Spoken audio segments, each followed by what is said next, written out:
എന്തെങ്കിലും നോക്കാം. ഇത് ചെയ്യാൻ വേണ്ടിയിട്ട് പാലക്ക് തന്നെ വേണമെന്നില്ല കേട്ടോ. ചീര വെച്ചിട്ട് ചെയ്താലും നല്ല ടേസ്റ്റ് ഉണ്ടാവും. അതേപോലെ തന്നെ മുരിങ്ങയുടെ ഇല ചെയ്താലും നല്ല ടേസ്റ്റ് ആയിരിക്കും.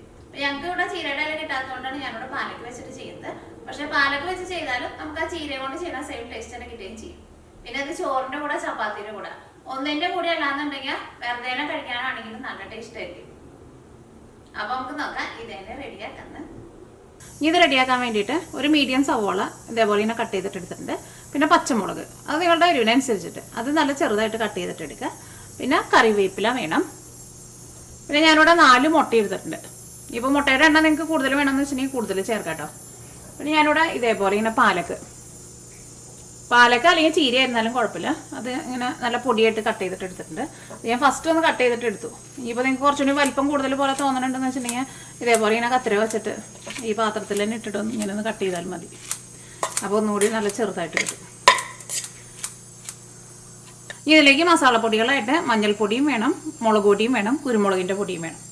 അപ്പോൾ ഇത്രയ്ക്ക് സാധനങ്ങൾ മാത്രമേ ഇത് റെഡിയാക്കാൻ വേണ്ടിയിട്ട് നമുക്ക് ആവശ്യമുള്ളൂ. ഇത് റെഡിയാക്കാൻ വേണ്ടിയിട്ട് ഒരു പാൻ വെച്ചിട്ട് ചൂടാക്കുക. അപ്പോൾ പാൻ നന്നായിട്ട് ചൂടായിട്ടുണ്ട്. ഇതിലേക്ക് ഓയിൽ ചേർക്കാം. ഞാനിപ്പോൾ ഇവിടെ വെളിച്ചെണ്ണയായിട്ടാണ് ചേർക്കണത്. അല്ലെങ്കിൽ നിങ്ങൾക്ക് ഇഷ്ടമുള്ള ടൈപ്പ് ഓയിൽ ചേർക്കാം കേട്ടോ. ഇവിടെ തണുപ്പായതുകൊണ്ടാണ് കേട്ടോ വെളിച്ചെണ്ണ ഇങ്ങനെ കട്ട പിടിച്ചിട്ടിരിക്കുന്നത്. ഇവിടെ തണുപ്പ് കുറഞ്ഞു തുടങ്ങിയിട്ടുണ്ട്. ഇന്ന് പുറത്ത് അത്രയ്ക്കാണ്ട് തണുപ്പില്ല. അപ്പോൾ ഓയിൽ നന്നായിട്ട് ചൂടായിട്ടുണ്ട്. ഇതിലേക്ക് സവോളയും പച്ചമുളകും ചേർക്കാം.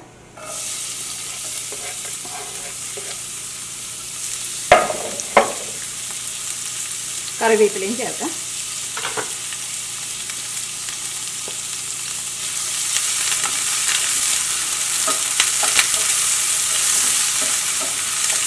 ഇതെല്ലാം കൂടിയിട്ടൊന്ന് വഴറ്റിയിട്ട് എടുക്കാം. ഈ സവോള മുരിഞ്ഞിട്ട് നല്ലൊരു ഗോൾഡൻ കളറാവുണ്ട് കേട്ടോ. സവോള ഒന്ന് സോഫ്റ്റ് ആയിട്ട് വന്നാൽ മതി.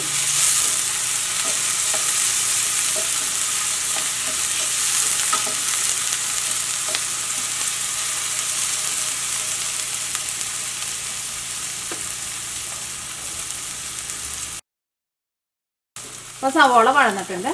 ഇനി ഇതിലേക്ക് മസാലപ്പൊടികൾ ചേർക്കാം. ഫസ്റ്റ് മഞ്ഞൾപ്പൊടി ചേർക്കാം.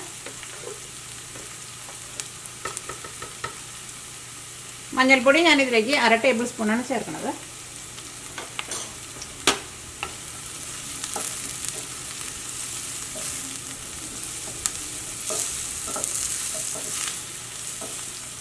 ഈ മഞ്ഞൾപ്പൊടി ഞാൻ ഇടുന്നിട്ട് നന്നായിട്ട് മൊരിയണം.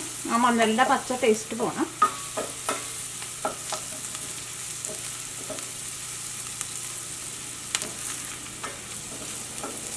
അപ്പോൾ മഞ്ഞൾപ്പൊടി ഞാൻ ഇടുന്നിട്ട് നന്നായിട്ട് മൊരിഞ്ഞിട്ടുണ്ട്. ഇനി മുളക് പൊടി ചേർക്കാം. മുളക് പൊടി വളരെ കുറച്ച് ചേർത്താൽ മതി കേട്ടോ.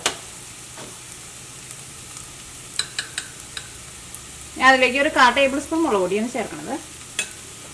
പച്ചമുളക് കൂടുതൽ ചേർത്തിട്ട് മുളക് പൊടി ജസ്റ്റ് ഒരു കളറിന് മാത്രം ചേർത്താൽ മതി.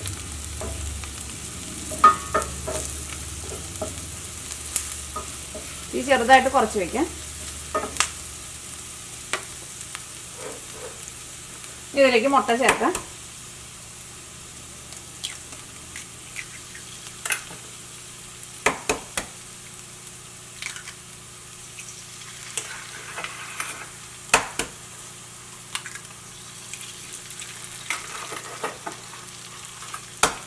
മുട്ട നമ്മൾ ചേർക്കുമ്പോൾ അതനുസരിച്ചിട്ടുള്ള ഓയിൽ നമ്മൾ നേരത്തെ ചേർക്കണം കേട്ടോ. ഇതിലേക്ക് കുറച്ച് കുരുമുളക് പൊടി ചേർക്കാം. അത് നമ്മുടെ ടേസ്റ്റിനനുസരിച്ചിട്ട് കുറച്ചൊന്ന് ചേർത്ത് കൊടുക്കാം. ഇതിലേക്ക് ആവശ്യത്തിന് ഉപ്പ് ചേർക്കാം. ഞാനിവിടെ തീ നന്നായിട്ട് കുറച്ച് വെച്ചേക്കാം കേട്ടോ. അല്ലെങ്കിൽ നമ്മളിതൊക്കെ ചേർത്ത് വരുമ്പോഴേക്കും ഇതെല്ലാം കൂടിയിട്ട് അടിയിൽ പിടിക്കും. ഇതെല്ലാം കൂടിയിട്ട് മിക്സ് ചെയ്യാം. തീ പതുക്കൊന്ന് കൂട്ടിയിട്ട്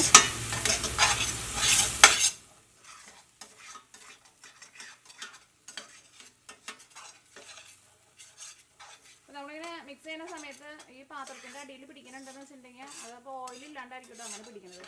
നിങ്ങളതനുസരിച്ചിട്ട് ഓയിൽ ചേർത്ത് കൊടുക്കണം.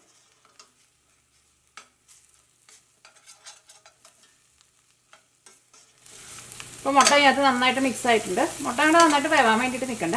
ഇനി ഇതിലേക്ക് നമ്മൾ കട്ട് ചെയ്ത് വെച്ചേക്കണ പാലക്ക ഉണ്ടല്ലോ, പാലക്ക അല്ലെങ്കിൽ ചീര അല്ലെങ്കിൽ മുരിങ്ങയുടെ അല്ലേ എന്തായിരുന്നാലും കുഴപ്പമില്ല കേട്ടോ, അത് ചേർക്കാം.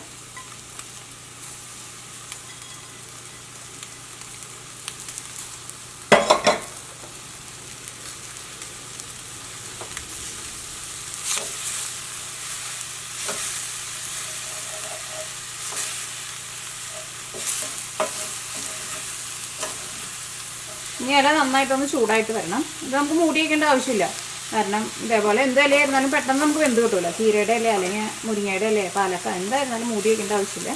മൂടി വെച്ചിട്ടുണ്ടെങ്കിൽ അത് വെന്ത് കുഴഞ്ഞു പോകും.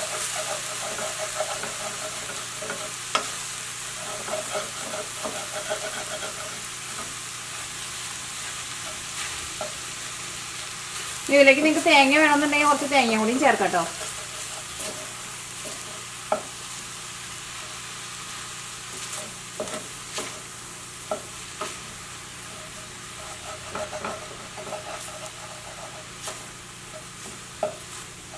ഇനി ചീര നന്നായിട്ടൊന്ന് ചൂടായിട്ട് വരണം. ഇതെല്ലാം കൂടി ഇതിനകത്ത് നന്നായിട്ട് മിക്സ് ആയിട്ടുണ്ട്. ഞാനിവിടെ തീ കൂട്ടി വയ്ക്കാൻ വേണ്ടിയിട്ട് പോവാണ്.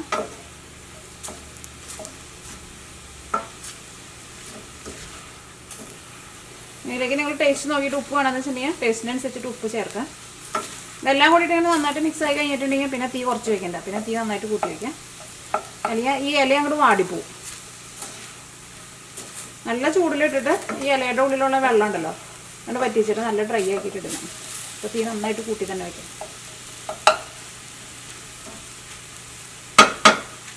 മുട്ടയുടെ എണ്ണ നിങ്ങൾക്ക് വേണമെന്നുണ്ടെങ്കിൽ ഒരു 5 അല്ലെങ്കിൽ ഒരു 6 മുട്ട വരെയൊക്കെ ചേർക്കാം കേട്ടോ.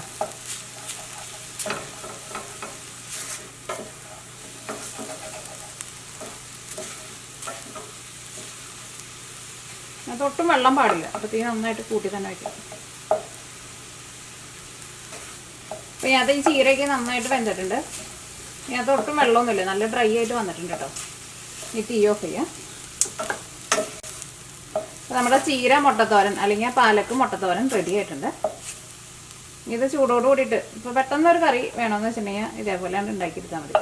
അപ്പോൾ സാധാരണ നമ്മുടെ പറമ്പുകളിലേക്കും നാട്ടിലേക്കാണെന്ന് വെച്ചിട്ടുണ്ടെങ്കിൽ വെള്ളച്ചീര ഉണ്ടാവില്ലേ, ആ വെള്ളച്ചീര ആണെങ്കിലും ഇത് ഇതേപോലെ ഉണ്ടാക്കിയിട്ടുണ്ടെങ്കിൽ നല്ല ടേസ്റ്റ് ഉണ്ടാവും. അല്ലെങ്കിൽ മുരിങ്ങയുടെ ഇല, എന്ത് ഇലയായിരുന്നാലും കുഴപ്പമില്ല.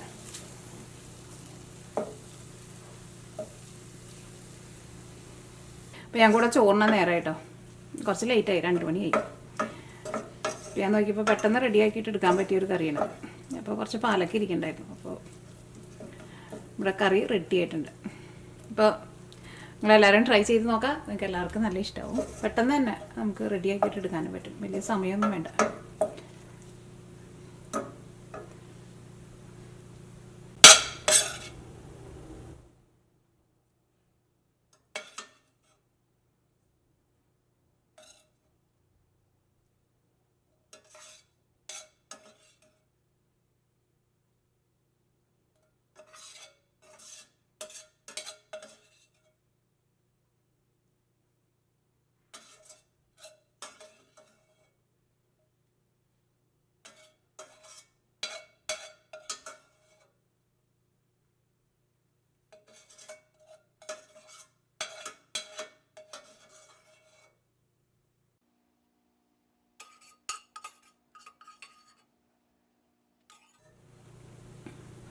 അപ്പോൾ നമ്മുടെ ചീര മുട്ടത്തോരൻ റെഡി ആയിട്ടുണ്ട്. അപ്പോൾ ഇത് ചീര അല്ലെങ്കിൽ പാലക്കോ അല്ലെങ്കിൽ മുരിങ്ങയുടെ ഇല, എന്ത് ഇല വെച്ചിട്ടാണെന്നുണ്ടെങ്കിലും ഇതേപോലെ പെട്ടെന്ന് തന്നെ റെഡിയാക്കിയിട്ട് എടുക്കാൻ വേണ്ടിയിട്ട് പറ്റും.